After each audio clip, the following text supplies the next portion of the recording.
50-50 fight nga ba yung laban ni Casimero at Luis Neri? Yun yung pag-uusapan natin ngayon mga boss. Welcome back dito sa Good Boxing TV. Kung bago ka pa lang, don't forget to subscribe. Click the notification bell para palagi kang updated sa ating mga legit and hype ones with ng boxing.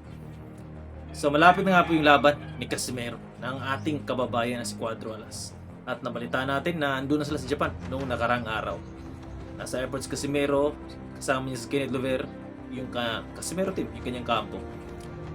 Ngayon, dahil na nga po papalapit ng papalapit, malapit na yung laban nila, ay yung June 6 na, at masasaksihan na natin yung inaabangang bakbakan o laban ng mga boxing fan ng mga Pinoy na talagang gusto nilang makita, mapanood kung hanggang saan yung kakayanin ni Luis Pantera Neri, yung kanyang lakas.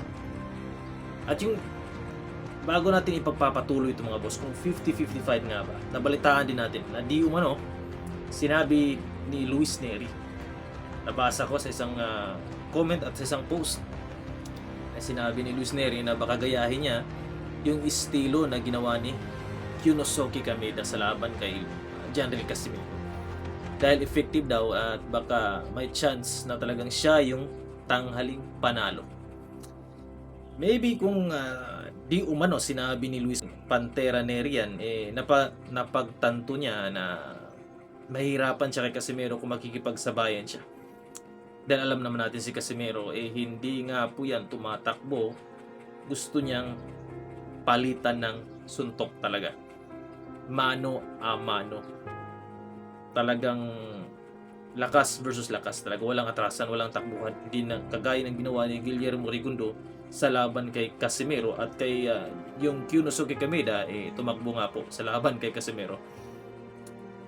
So kung gagawin ni Luis Pantera Neri yan, sa palagay ko mga boss, pinaghandaan na rin ni Casimero yan base sa kanyang mga clip, footage na napanood ko, mga videos ni Casimero sa kanyang training. Meron siyang mga galaw na kapag umaatras, pwede niyang itrap o pasukin. Pero malay natin, hindi natin alam kung ano mangyayari kasi hindi pa naman nangyayari yung laban. Pero I'm confident na magagawa ni Casimerong pabagsakin itong Luis Pantera Neri kahit pa ito ay umatras o tumakbo-takbo. Pero hindi ako I think makikipagsabayan si Neri dito mga boss, kasi nakakahiya naman kung isang kagaya niyang pressure fighter mag-iiba ng estilo sa atras, diba? So I think pautakan pa rin to, may skills na mangyayari sa laban na to.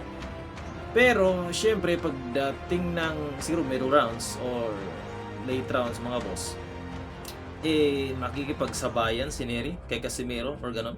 And kung mangyayari yan, syempre si Casimero pa rin yung mananaig kasi mas malakas yung Casimero kay Neri. Yan yung palagay ko lang mga boss. So comment down below kung same ba tayo ng pananaw. Sa experience naman, sinabi ng iba, marami ng experience si Neri kahit natalo siya kay Naoya Inoue. Syempre yung pinakamagaling na nakalaban ni Luis Neri is yung Naoya Inoue, din Brandon Figueroa, di ba? So, and si Casimero naman, yung mga tinalo niya, mga elite din na, di ba, si Zulane Tete. Sino ba? Yung mga malalakas na nakalaban ni Casimero mga boss na masasabi nating talagang elite na boksingero na kinaya ni Casimero yung galing o lakas, 'di ba? Marami siyang pinatumba na mga former champion at masasabi natin yung mga madadayang nakalaban niya mga boss na si Amna Tronrong, 'di ba? Marami kasi may experience na handa na siya sa ganung klaseng labanan o bakbakan. Dukmay ka, 'di ba? May one hand push up pa siya si Casimero pagkatapos ng laban. Pinalit yun kay Naoya Inoue na si Naoya Inoue is Dukmay kay yung nakalaban, 'di ba?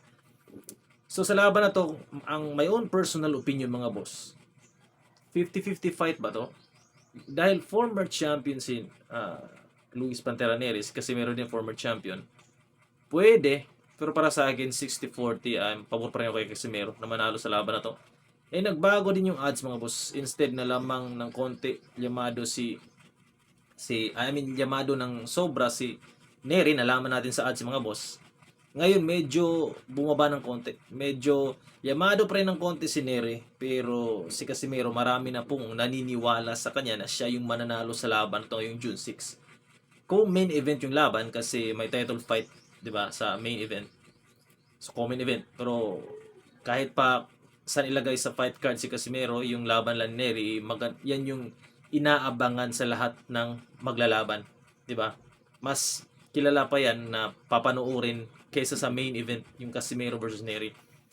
So, sa mga nagsasabing 50-50 fight, at may nagsasabi din na knockout daw si Luis Neri kay Casimero, medyo siguro malay natin mga boss, dahil sabi ko nga, kung makikipagsabayan si Neri kay Casimero, may chance talaga na siya yung matalo dito or ma-knockout ni Casimero. Kasi kahit pasabihin natin na kilala ba yung nakalaban ni Casimero na hapon, di ba?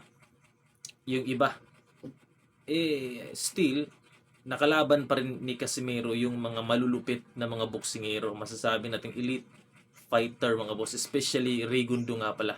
Si Guillermo Rigundo na kung merong nauya-inuing nakalaban, itong si Luis Neri, meron ding nakalaban si Casimerong elite na fighter na former world champion din, 'di ba? Na si Guillermo El Jacal Rigundo na tumakbo-takbo sa laban kay Casimero. Dahil sa round 1 pa lang natikman niya yung lakas bagsik ni Casimero kaya umatras tumakbo. Ginamit yung ring. So sa laban nga to kay isipin nyo guys sinong mas malupit na boksingero, mas magaling, si Luis Neri o si Rigundo? Siyempre si Rigundo, mga boss, 'di ba?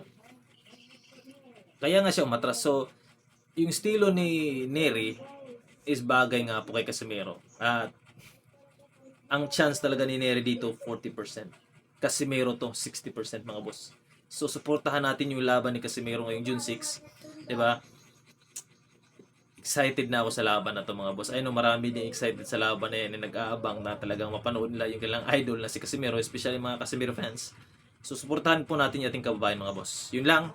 Comment down below ano masasabi nyo na malapit na 6 na yung laban ni Casimero sa Japan against Luis Pantera Neri. Yun lang, mga boss. Like, share, follow me. Subscribe kung bago ka pa lang. Salute. Peace out.